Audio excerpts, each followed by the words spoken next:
Welcome to Our Darlingtown, the podcast where we explore the heart and soul of Darlington through its local independent businesses and the people that make it special. I'm James Carver. I'm Henry Carver, and we're here to shine a spotlight on our beloved town. Join us as we sit down with the passionate local people to delve into their stories and uncover the unique contributions they make to our community and to find out about the town where we live. Get ready to be inspired by the people and stories that make Darlington truly special. Welcome to episode 2 of season 3 of Our Darlingtown. Today we have Phil and Lisa from the Vineyard Church in Darlington. James, tell us a bit about this episode coming up. Absolutely fascinating episode. Sound a bit more fascinated. It genuinely was fascinating. There's so much I can tell. I'm not wanting to give too much away because you've got to listen to this. 100%. To go from touring Iraq, being in the armed forces for over 10 years, having a high-powered job as IT director, to selling absolutely everything you own, packing a bag of 30 kilograms, travelling... With their 2-year-old daughter at the time? Travelling to the other side of the world to work in the slums, to take everything that they learnt there, bring that back to Darlington to really impact the local community. A must listen. Absolutely. Enjoy. Today we're delighted to be joined by 2 amazing guests, Phil and Lisa Crosby, who are the driving force behind the Darlington Vineyard Church. As passionate leaders of this vibrant community, they're dedicated to serving Darlington and beyond through faith, connection and service. You can learn more about their incredible work by searching for Darlington Church online, where they share their mission and the impact they're making in the town. Today we'll explore their journey, their vision for Darlington, and how they're creating a space for connection and growth. Good morning and welcome. Good morning. Thanks for having us. You're more than welcome. Your first podcast? Not quite? Not quite. No. We did some a few years ago, didn't we? As we were getting ready to move to Darlington. Our first in quite a while. Yeah. And you'd mentioned before we started recording, you were setting things up from 6,500 miles away. We were, yes. It's a long story, but it would be something like 2015. We had been Christians for about 3 or 4 years, and we felt a call to go to Burma in Southeast Asia and work with some of the poorest people in the world. And so we sold our house, we gave all of our stuff away, and we moved with 30 kilos each. Our daughter was 2.5 years old. Wow. We had 7 days in Airbnb, and we didn't know what was going to happen after that. So we arrived in Yangon, Burma, didn't we? Can you remember the year, 2015? Just early 2016, yeah. Into central Yangon, into an apartment with a lot of wild dogs and lots of noise. And I won't tell you what Phil said when we first arrived on the first night, but it was something about what the heck the have language we done? was colourful. What have we done? Questioning the decision. Yeah, but very much so. You stayed there and stuck in? How long did. were you there for? 3 years. Wow. 3 years we were there. Yeah, so we started 10 churches in the slums, training up local staff. So we trained a team of 35 employed staff, and it was all based around creating community centres, these hubs. So one of the slum areas was a migration population of 1 million people from all around Burma who'd come together, and it was the factories that a lot of them had come forth to get to work. And so what we discovered was happening is that the likes of us would go into H&M, Sainsbury's, many of these high street shops, and you'd look at the ethical trail of how the clothes were made, and it would say, oh, it's fine, it's made in this factory. We've inspected a factory in Bangladesh, India, but those factories were outsourcing the work into places like Burma. The stuff was getting made at slave trade. We saw British labels that was going on the clothes getting made. Some of the horror stories I can tell you about the hours, the lack of toilet breaks. They're getting shipped in the back of wagons into work for a couple of hours each day to do 15, 16-hour days. The sex trafficking that was involved. So Lisa ended up doing a lot of work, doing therapy with women we were rescuing from sex trafficking. And so we started to create these community centre hubs where we could teach business skills to people. It was, I'd have to show you a picture, but you can imagine a concrete jungle and the concrete staircases. And what we noticed is walking around where we were living was there was ladies just sat in the stairwell underneath. I mean, you're talking like 6 foot, 6 foot high at highest point, just with a sewing machine, a load of material, and had small businesses just sewing the custom-made lingeries, didn't they? Yeah, so it was kind of tradition that everybody would wear custom-made clothing. And as a Westerner going into that, I asked if someone could make me something. She said, well, you have to wait 2 months. And so we were kind of thinking, oh, we've got all of these women who are dependent on alcoholic husbands, who are living in poverty, who are sitting around, have got no community. What would it look like if we found a local person who could sew, who could teach them to sew, they could make their own clothes, and they could actually then make a profit and support their families and get them out of poverty? And that's kind of where our ethos has gone all the way through, from seeing that, and even returning back to Darlington. We work on a development model, especially as a church, rather than relief. So rather than just giving a lot of things away which can produce a cycle of dependency, what we see is if you actually show people skills, if you actually teach them to do things, they have dignity and they can actually bring themselves out of poverty. So that was kind of what we were doing in Burma, wasn't it? Yeah, I mean, it wasn't all straightforward. So we had this, we got some funding from a college in America. They gave $10,000. So we were working at a place called Dalar. And it would be early 2000s, there was a typhoon Nagua or something like that. And the sea level rose so much it contaminated all of their fresh water. And so even now they can't get clean water unless they drill ridiculously deep. Right. So a couple of times a week, this water tanker comes in, and you've just got queues of these people living off less than $1 a day, filling up their dirty water buckets. And we were like, we must be able to put clean water into this place. So we got this money, we drilled this ridiculously deep hole. And bearing in mind, so this is in the swamp, so our community centre is surrounded by swamp, and we had to fill the swamp with sandbags so we could get people into the community centre. And they swim in the swamp, they wash in the swamp, they wee in the swamp. We worked with a lady whose bamboo shack, they all live over the swamp, and they cut the bamboos into halves, and then they make the floor out of it. She had 8 foot square, 5 children, her and an alcoholic husband. They cooked in it, slept in it, she gave birth in there, and then without the being water too wasn't graphic, clean, should we say? the water wasn't clean, and she gave birth over the top of it, and they So were swimming in it. We were doing a So lot there's of work nothing with kids clean. as well. So we had these community centres, because the kids were only in school for a couple of hours a day. They would naturally just migrate towards these weird Westerners who were like painting walls and things like that. And we were doing lots of kids' games, eventually getting some of the locals to teach them really basic education. And they brought the women along. So it was all kind of like this cycle of people coming and going. But what we noticed was 7 months of the year, it would have a monsoon, it would rain, and these swamps, like everything in it would just come up. You'd be wading through sort of like knee-thigh deep in this stuff. But the kids would go out and play in it. And then they'd come along to one of our programs, and they had all sorts of infections and scalp things. We'd send WhatsApp pictures to doctors that we knew, pediatricians, saying, what the heck is this? And they'd say, well, actually in England it's really easy to cure, but I'm not sure what you're going to get over there. So we were kind of seeing this cycle of like ill health, all of the poverty affecting every single dimension of things and affecting the community. But we knew that there were things that the people could do themselves, things like teaching them hygiene, teaching the women how to look after themselves and actually how their bodies worked, and education like that.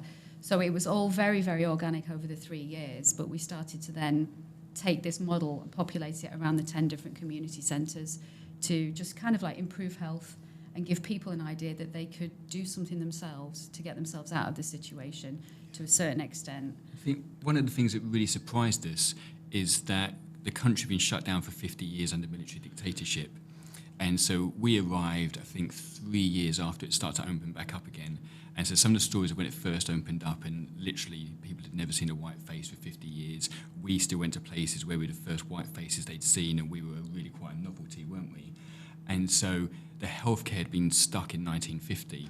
Now, my understanding was that Singapore went over to Burma in the 1950s to see what an up-and-coming country looked like. And we all know where Singapore is now, and Burma is still stuck in 1950s. So the medical interventions back there, the rote learning in school, we were looking at putting our daughter into a local school, weren't we? And somebody said, oh, no, when she's naughty, they hang them from the armpits off the wooden beams in the classroom. We're like, oh, yeah, I'm all for a bit of punishment, but that's a bit much.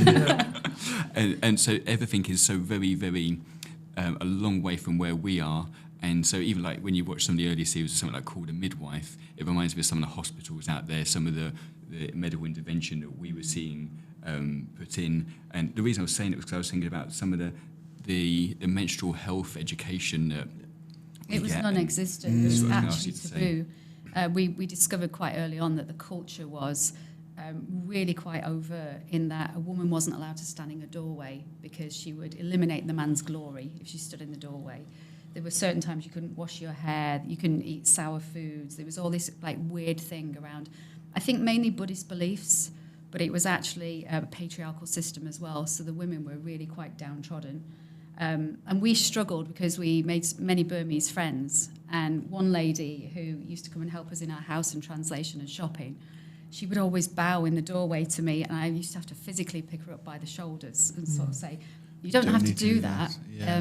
But it was a real kind of like hierarchical, patriarchal society. And I think we really struggled with that, didn't we? And that was a massive battle to do some of the work that we were doing as well. Yeah. So you spent 3 years there, and is that the projects that you'd sort of set up? Are they still active now? Are they still We going? worked with an American organisation called She Is Safe, and they were introducing something called transformation groups, and they are going really strong still, aren't they? Yeah. A couple of, I think 3 of the people that we trained up moved just to the outskirts of Yangon. They started some new projects there, and they're still running those transformation groups, and they're still training women up, and still input, and they're impacting thousands of women still, aren't they? Yes, they are, yeah. Wow. And you'd mentioned, Phil, when you sort of first started speaking, that you sort of found Christianity. When was that, and how did that sort of come about? What did you do before? Well, I think it found us, really, didn't it? Yeah, I think so. They're long stories, but I left school at 16, joined the army. I did 10 years in the army. I served operationally for over 2 years in various countries. I was in the Iraq War, was back in Iraq again after that, which is how I ended up in the north, because my last posting was up in Catterick. Okay. Loved the north, grew up down south, and I was a physical training instructor in the army. And when I came out, part of my army resettlement, they paid for my qualifications to turn into personal trainer. And so I started to travel the northeast, personal training.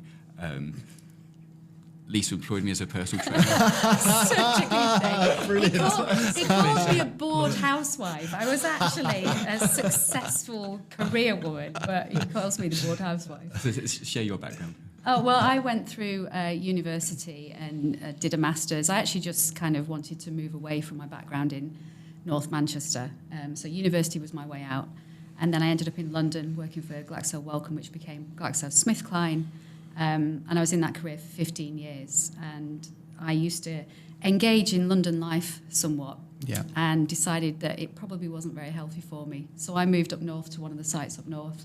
And that's when I met Phil, when I kind of opened my back door and this very angry-looking person, ex-army person, walked through my door, and I was kind of like, oh no, this guy scares So me. things that we didn't know at the time was the PTSD that I was carrying.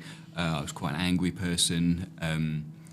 I'd been a typical squaddy. I probably had an unhealthy relationship with alcohol as I'd come out. Very typical, Usual stories. army background. Yeah, sadly, very sadly.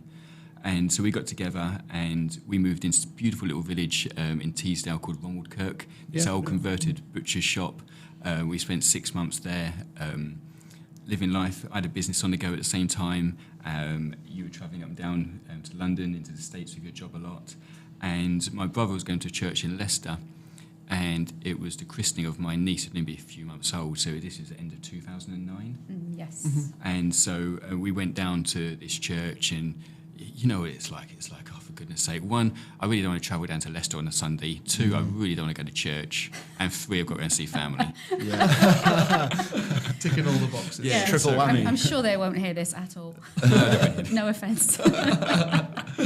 And we went down and we sat through the service, and it was a vineyard church, completely new to us. You know, all we ever knew was pews of sit up and stand up, sit down, get your hymn book out to this page and whatever. And it was so completely different.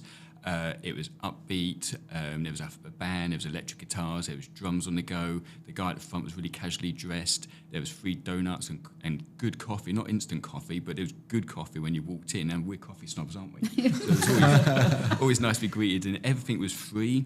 And that kind of started to play with our mindset of being greeted by people who don't really want you there, and not giving anything for free.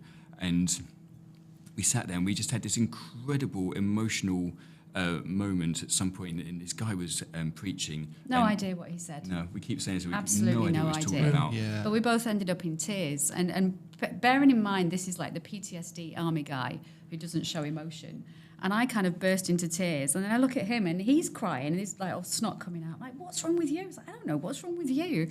And it was just kind of one of those moments where we thought, I think we got in the car, we're driving back up north and went, there might be something in this. I'm not sure what it is. Is there more to life than this kind of voyeuristic, materialistic? Like, we think about nothing about heading down to London, spending hundreds of pounds on a hotel, hundreds of pounds on champagne, and just enjoying that. And you're like, actually, is there more to life than just that short-term fix of getting drunk on a Thursday, Friday, Saturday, Sunday night with a few too many beers, and that, you can imagine that whole lifestyle. We worked really hard. We had a decent salary going in. Well, bearing in mind that our first holiday together, to fund it over to Ponape in Micronesia, I sold my handbag and shoe collection and it paid for a holiday. So that's kind of where my money used to go to before we actually entered into this. And so we Googled churches in Newcastle and Vineyard, and we discovered there was a Vineyard Church. Still had no idea really what it was, but that's where we'd been, and we'd been made to feel welcome. So the next Sunday we we trucked up to Newcastle and went to this church. And at the same time, we were part of Mountain Rescue in Teesdale, Weardale. And I love hanging off the end of a road. We'd done our Swiftwater rescue course. And being in the mountains was always way more fun than church. Put me underwater in the Swiftwater. Do you know when you go into Barnard Castle, and if you go past the school and turn right over the bridge where the traffic lights are, and you look all the way down to the Tees from that bridge, it's about an 80-foot drop. Eggleston Bridge, that's it. Yep. We used to do the Swiftwater rescue training in there when it was in full flood. I've seen people kayaking, canoeing down there. It's amazing. Nuts. Our first experience, it was literally jumping in at the top, in our buoyancy aid and helmet, and hoping for the best. Yeah, and exactly. Yeah. Just say a prayer going down. And that was way more fun than church in our eyes. Hoping for the best when they give you all the kit for a 6'2" man and you're 5'1", and you jump in and all of the buoyancy aid goes over your head, like that. and the water's coming in your face, and you're just like, I'm gonna die. So we dipped in and out of church, kind of exploring it, and I don't know where we're up to. We were exploring church, weren't we, and exploring faith, I guess. And what does it mean? So, people would say things like, "Oh, you're a God botherer, you're a Bible basher," and we're like, actually, something was starting to change inside of us. And well, actually, we used to drive to Newcastle from where we lived in the middle of, at this point, in a cottage 1,100 feet up, in the middle of the fells in Rookup. And our nearest next door neighbour kept saying, "Where are you off to on a Sunday morning?" We're like, "Oh, we're going shopping." And he was like, "What?" And then they found out we were going to church, and because our surname is Crosby, they christened him Bishop Bing. So we were already starting to be mocked. And there was only a pub in the village, and we would go into the pub and we'd just go for a quiet pint, and people would say, "Don't talk to me about God." And I'm like, "I just came in for a drink. I don't actually want to." So it was like this really strange kind of change. I think what really struck us about the Vineyard was how do we live this out of how do we serve the poor? How do we serve our community? If we really believe that Jesus is love, and that rather than our experience had been in the past that church was a judgmental place, that it judged people who were outside of the church and looked down on people, our experience was going to the Vineyard was actually we shouldn't be judging anybody. We should be loving people. We're all going through different stuff, and how do we share the resources that we have with the poor? How do we help people out of poverty? What does transformation for myself look like? And we started seeing incredible miracles as well. So I still had quite bad PTSD, and this guy praised me one day, and part of my PTSD symptoms was I get a dream, and the dream was always that this Arab was walking towards me in Iraq, and he had an AK-47, and I was on the gate of the camp, and I didn't understand what he was saying, and I ended up shooting this guy. It never ever happened, but there was this part of my brain that was always going over this dream, and I must have subconsciously been quite concerned that I was going to shoot somebody who I shouldn't have shot because you can't tell one army from another. And I used to be shouting battle orders out of my sleep, and I'd scream a lot, and all this stuff was going on. Excuse me. And anyway, this went for lunch, this guy and this other lady from church one day, And he says, I really believe that you could be healed. Can I pray for you? This guy prays for me. And literally in that second, I've never ever had that dream again. I've never shouted battle orders out in my sleep. And I never even remember that dream unless I start to tell the story. And so this is really early on into going to church. And I wouldn't even call myself a Christian. And this incredible stuff was happening in me. And I was like, I can't get my head around what's going on. I can't explain this in natural terms of someone says something. You think about all my colleagues who've gone through hours and still do hours of therapy and counselling and still struggle with their symptoms, and literally in seconds, I didn't know it at the time, but I never had that come back. And so that for me was something that I was just like, I can't get my head around in natural terms what has just happened to me. Yeah, and I think I started off as a scientist, and so when we came to faith and people were talking about healing, I was like, what a load of rubbish. Yeah. I can't see how that would work at all. And then Phil used to have a really badly broken nose from boxing in the army, and we'd be sitting on a train to London, his nose would just start bleeding. It was worse than this. I look yeah. worse, would you believe? But I had this massive thing where I was just kind of like, that the other stuff I can kind of get, the Bible I can kind of get, but this healing thing, I just don't think it happens. And I was really cynical. And one day I made him drive me to Newcastle for some women's meeting or something like that. And they pulled him inside and he was like, oh, you've got to be joking me, Lisa. And they said, sit down and we're going to pray for your nose. So it was so badly broken that if you shut one side of my nostril off like that, I couldn't breathe for this side. I would have to open my mouth, or I would eventually die from lack of oxygen. But I couldn't breathe for this nostril literally at all. Yeah, but they just literally, he was sat there with such an angry look on his face, as if to say, oh, just get off, just leave me alone. And they touched the side of his nose and he felt something click, and he can breathe. And he's never had any I used to suffer nosebleeds constant again. nosebleeds, didn't I? They didn't just randomly. break it the other way, did they? Well, Is that what happened? I did wonder. I wish they had, because I could have actually understood that more. And the same thing, he got healed from a lot of rifle shooting. He was deaf in one ear, and now he's got no excuse. He's got no excuse not to listen to me anymore, because he's like, you're on my deaf I did a course side. out in Scotland where we did pairs fire manoeuvre through the Scottish Highlands for quite a long time. It was quite a hardcore course, but it was with no ear defence. And so I got through a huge amount of rounds doing his pairs fire manoeuvre. We'd just done his lock crossing. There's 4 of us, all with Bergens together across his lock, and it came out and we were all freezing cold. So they warmed us up by beasting us his pairs fire manoeuvre, but there was no ear defenders at all. And so I lost a huge amount of hearing in here. And then this was much more recent in my year, wasn't it? Yeah. In the last, year? Yeah. We were down at a big Vineyard Church in Nottingham. So they have like 2,000 people on a Sunday morning come to church.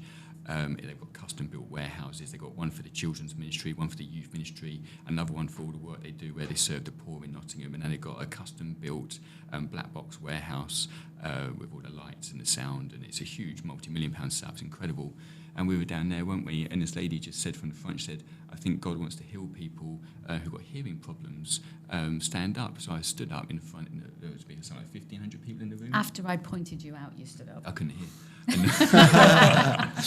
And a couple of people prayed for me, and I said, well, I couldn't tell you right this second, but when there's a bar in the church as well, so when the bar opens at 10 o'clock, I said, it gets really noisy over there. I'll be able to tell you because I have to put my good ear in when it gets really noisy to hear properly. And it got really noisy and a couple of beers in there afterwards. And I was like, oh my word, I can hear crystal clear. And it was really bizarre because what the army took away from me was broke my nose, took that breathing ability away from me. It took my mind away from me with the PTSD and took half my hearing away. And literally over the 12, 13 years of being a Christian, it's all been physically All come back. restored.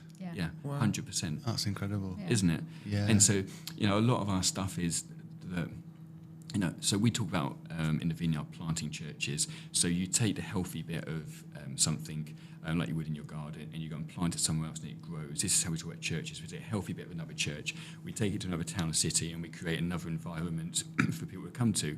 And so our flavour of church is, we've got amazing churches in Darlington, but we're a little bit different from King's, we're a little bit different from the Baptists, we're a little bit different from St Cuthbert's. And do you know there's 54 churches in Darlington? No. And we're all, Yeah.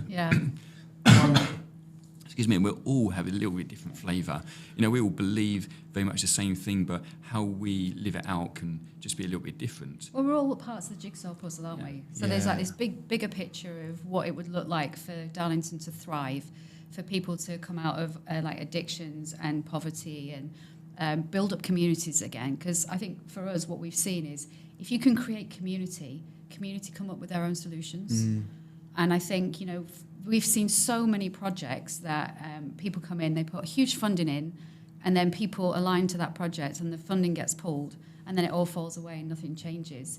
And it's a really powerful thing when you bring a lot of folks together and then you create spaces. And from our experience, from all of our cynicism and doubts and all that sort of thing, we've gone through massive transformation.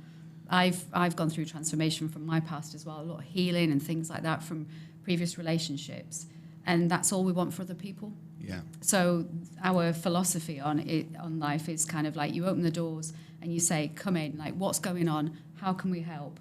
How can we put people around you? And what does it look like for your life to transform? Because if all you're doing is coming and sitting in a seat at church on a Sunday and you're no different in 2 days, 3 days, 3 years' time, what's the point? You may as well just kind of sit in your own lounge at home. I say, come as you are, don't stay as you are. Yeah. But it's not for me to change me. It's not for me to change you.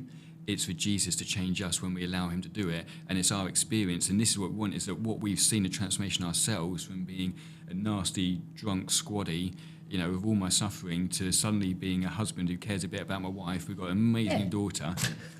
A bit more like 15 years ago. And so what does this look like, through transformation? Because it's not something that I could have done myself. I couldn't have got out of bed and, I struggled to get out of bed and go for a run every morning, let alone going to start saying, I'm going to get out of bed every morning. You realise you just said that to everybody, don't you? And I'm going to change how my mind works. When you think about the self-help books and the difficulty that everyone has and how everyone's pile of self-help books gets bigger on their shelf and doesn't actually make difference, or it's so you think about like the power of habits and things like this, and they sell so many copies, but actually what difference does it make? Because we can't stick to this stuff. But actually when we allow ourselves to be changed by Jesus, the transformation is amazing. If anyone's interested, we live stream all of our services, and our 5th birthday was this year as a church. And often we put like a potted history video together, and it's like, isn't it nice, all these lovely things we're doing? We thought, actually, what does this look like to tell the stories of people in church? And we set the main sanctuary up with all of our cameras, extra cameras, a little bit like we're doing now, and we record people's stories, and it blew us away because we didn't actually know the depths of transformation that people have gone through. So listening to people who'd gone through physical abuse in marriage and how they'd come out of that and how they'd found healing and moving forward, how people had come out of alcoholism, and some of the stories of like, if it wasn't for the church and if it wasn't for Jesus, I might be dead now. And what's gone through that. And there was just so many stories that we ended up, it was something like 2.5 hour service, it's the longest one we've ever done, because we couldn't edit people's story down enough. And we were like, we have to show this story. And it was just so powerful, wasn't it, of actually hearing people. And we didn't know a lot of what was coming out of people. We knew kind of like the outcome, but when they started to delve into the depths of their story, it was so powerful. The churches sat there, didn't they? Like June last year, sobbing at these stories of transformation. It was incredible. And that's why we've opened up spaces that technically aren't church. So we opened up our cafe, which is a Vineyard Cafe, just as we came out of lockdown, mainly for a place, we were actually going to keep it as an office because it costs the same as renting a square box. And we were like, oh, that's a funky office, we'll have that. But there were other plans obviously afoot. And so we opened it up for people who've been home working, who've been isolated. And I think in that first 6 months, we would spend up to about 2 hours just listening to people, downloading what had gone on, the people they'd lost. And we thought, oh, okay, this is great. And then the cafe has gone from strength to strength, and it's a real community feel. We've got same people coming in and having chats over coffee and things like that. And that just organically grew. And I think it cemented the fact that what we'd seen in Myanmar and various other places, if you create a space for community and they come together and you work and live out your values, it gets caught and not taught. And so people go, oh, okay, I can be kind, I can be like this, I can offer hospitality, I can help someone if like their child's just fallen over and things like that. And that community has grown in there, and that's kind of been all of what we've been doing. We're big believers really. that when you identify some core values in an organisation, your values drive your culture. And so how do we take this culture into the high street and where so many people are complaining that our high street is dying. Yeah. It's like we could stand there in church, or we could sit in a podcast, say, yeah, it's really important about community, but actually, how do we become part of regenerating our high street, of creating places for people to come that are built on our values, built on our culture? And we never wanted to be known as a church cafe. We wanted to be known for our hospitality. We wanted to be known for our generosity. Yeah. We wanted to support other local businesses. So rather than going to Booker's and because it's easy and getting all the milk and everything in one go on a Monday morning, how do we support local farms here? So we use a really good local butcher. So our meat is grass fed. We're supporting the farm that's only 10 miles down the road. Our milk is organic, comes from Acorn Dairy. And again, you're supporting not just the farm, but employment into other people. We're just starting to take on British-made brown and red sauce and marmalades, because we discovered that some of our bigger brands are made abroad. Some of the ultra-processed rubbish that's in there, and you go, actually, if we genuinely want to make a difference, good ingredients, supporting good manufacturers in this country, we're supporting our economy.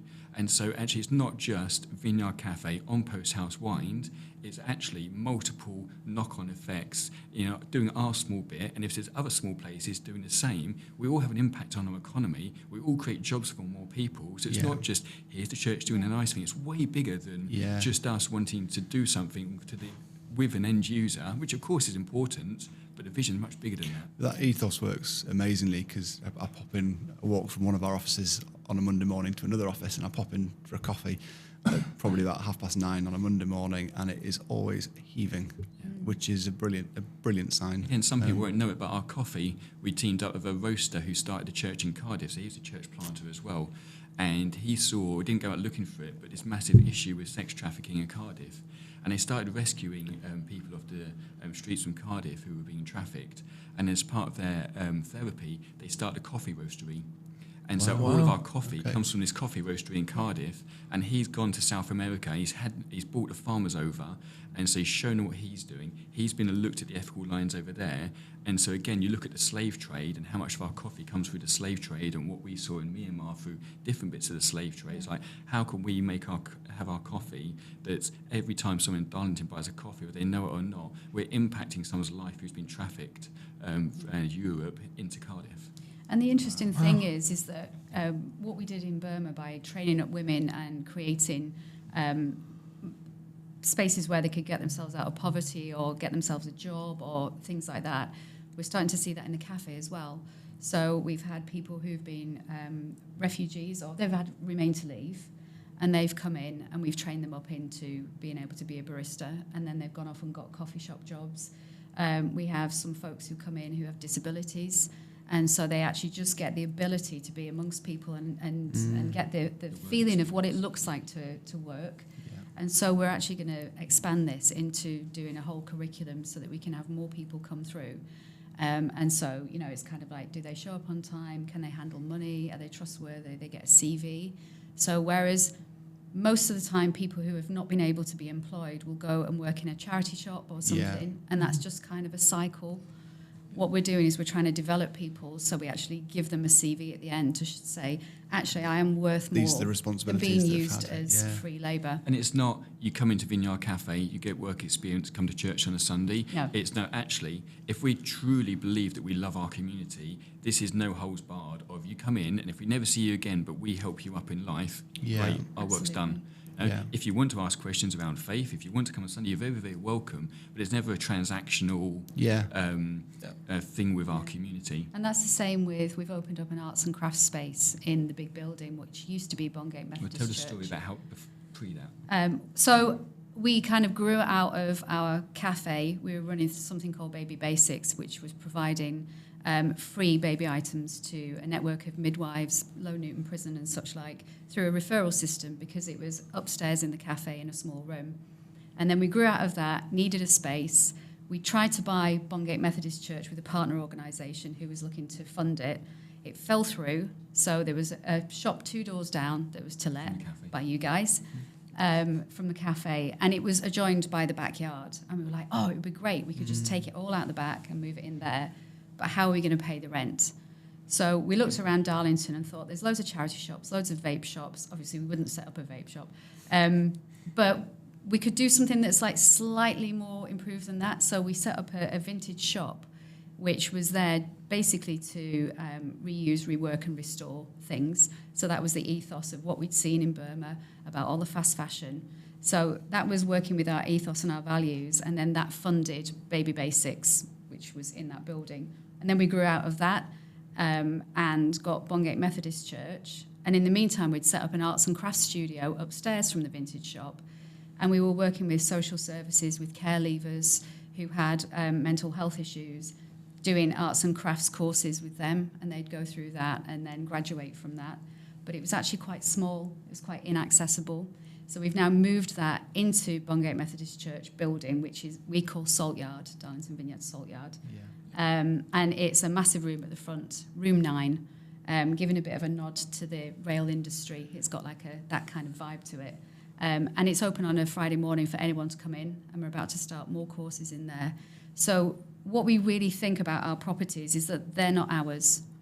All of the properties belong to the community, and yes, we might have an 1812 church on the left-hand side of it, but literally the rest of this massive building, we're trying to restore and fix the holes in the roof and get funding so that we can open it up. So we've got plans for a community gym in there. We've got Tippy Toes, this massive toddler group that's running. Grow Baby, then morphed from Baby Basics, so we just give away anything and everything to people who want it, who come in. And so when people said, what do you want a big building like that? You're not going to use it, are you? We've practically used all of it. Every space, apart from the gym space, has got a big hole in the roof. The building is colossal. I've been around it a couple of times. 17,500 square feet. Yeah. But it's also beautiful as well. It's sort of the main church area is absolutely gorgeous, and I've said I'd love to come and have another look around to see what you've done with it. So and we really want to restore it. So somebody was saying to me, "Oh, don't take the stained glass windows out." I was like, well, we can't. It's listed. Even if we wanted to, but we actually want to restore it to its former glory. We want to get all the rotting wood redone on those windows and have it back to how it was originally made 200 years ago. And our vision is this is not just a home for Darlington Vineyard now, what we do in the community, but in 200 years' time. Who are the people, where are they going to be, where are they going to be worshipping, how are they going to be helping our community? And so this is a vision of how do we create a home for Darlington Vineyard that will still be impacting Darlington and the surrounding area in 200 years' time. Yeah.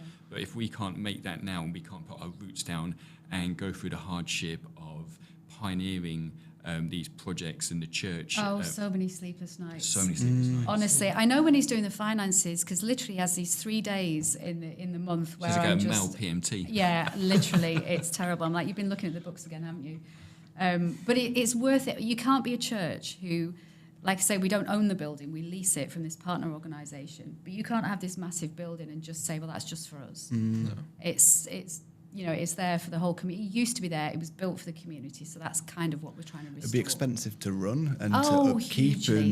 And with all the winds and things. I know trees were down and there's all sorts going on. So it's, absolutely. Yeah. It just feels like there's always a bit of the building that's after your money, and you go, got through that bit, and then there's another one, and then there's something else. So one boiler broke, and they fixed the boiler and found out it was 12 valves, and they fixed the 12 valves, and they switched it on, and then the fan in the cellar broke. And then there was a blockage and that broke. And then we got that fixed. And then the boiler at the back then broke. So we've been waiting for that one to be fixed. Yeah, so it's literally... And we don't have... I shouldn't say this on a podcast. We don't have these charitable reserves that most people can then draw on. Yeah. So it's literally month to month. We're kind of like, Phil will go to hit we have a few staff, he'll go to hit the salary button and he's like, ugh. So when we started the church, we arrived back in England December 2018, and we moved in my parents in York, and we knew we were coming to Darlington, but we knew nobody in Darlington at all.